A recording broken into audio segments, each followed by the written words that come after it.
In the past, morning routines weren't about optimizing every moment of your life in order to improve your material situation, but instead for reminding us of the real goal of life, spiritual realization and developing a relationship with God.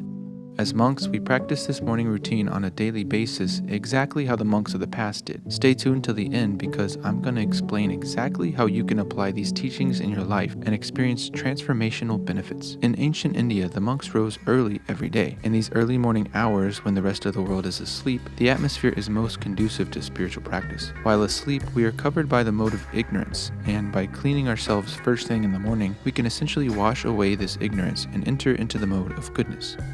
This is a traditional cotton dhoti in kurta. The saffron color symbolizes the fire of renunciation, showing that we've given up worldly pursuits to strive for living completely for God. This is called tilak, and it is clay from the banks of the holy rivers in India. The body is a temple, and by marking it with this symbol of Vishnu and chanting various names of the Lord, we are inviting him to reside in our body and praying for protection. This is a bead bag. We chant the Hare Krishna mantra on these beads in order to count the number of times we chant per day, which is 1,728 repetitions of the mantra Hare Krishna, Krishna Krishna, Hare Hare, Hare Rama, Rama Rama, Hare Hare. At 4:30, the conch shell is blown. All of the monks assemble, and the morning arti, or worship, begins. Most days I'm in the crowd chanting and dancing, but we also share the service of performing the arti on stage, so some days I'm doing that. We offer Krishna some incense, a lamp, water, cloth, flowers, and a chamara fan. These are traditional ways of worshiping the Supreme Personality of Godhead by offering all of the elements: earth,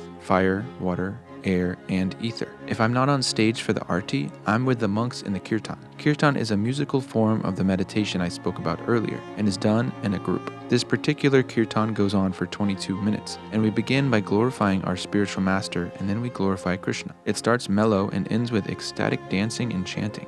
After this first kirtan, we sing a few other songs, one to Nrsimhadev, the half-man, half-lion incarnation of God that grants protection to devotees, and another to Tulasi, Krishna's favorite plant. She grants devotion to those who worship her with love. Once all of these songs are finished, we sit down together and recite some verses from the holy scriptures like Bhagavad Gita.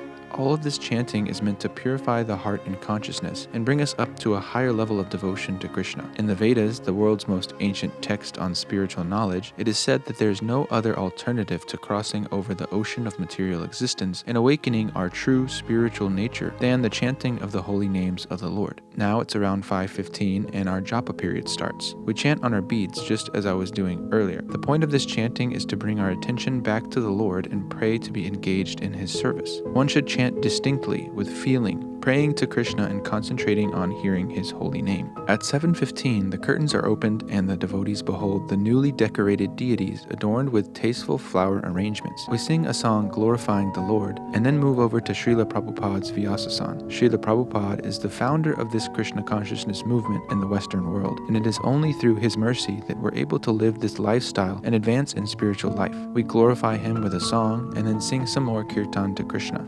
Next, most of the monks sit to hear a class given on the philosophy of Krishna consciousness. We systematically make our way through the Srimad Bhagavatam, an 18,000 verse text that is described as the encyclopedia of spiritual knowledge. While class is being held, there are 2 or 3 monks in the kitchen preparing breakfast.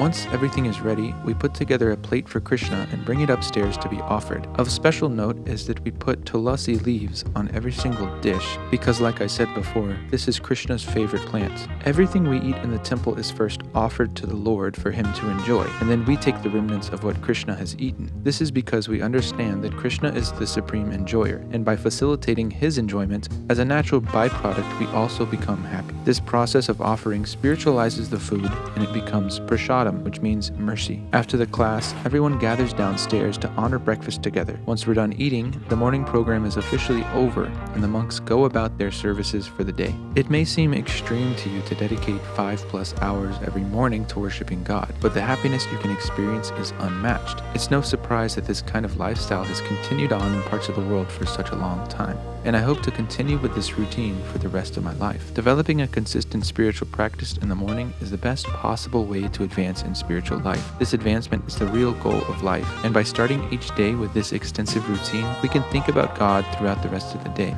If you'd like to try this routine for 3 days, then you should come to the Monk Retreat. It's a program we hold at our temple for anyone to come try monk life for 3 days. Men and women can apply, and spots are limited, so visit monkretreat.com to secure your spot. Hare Krishna.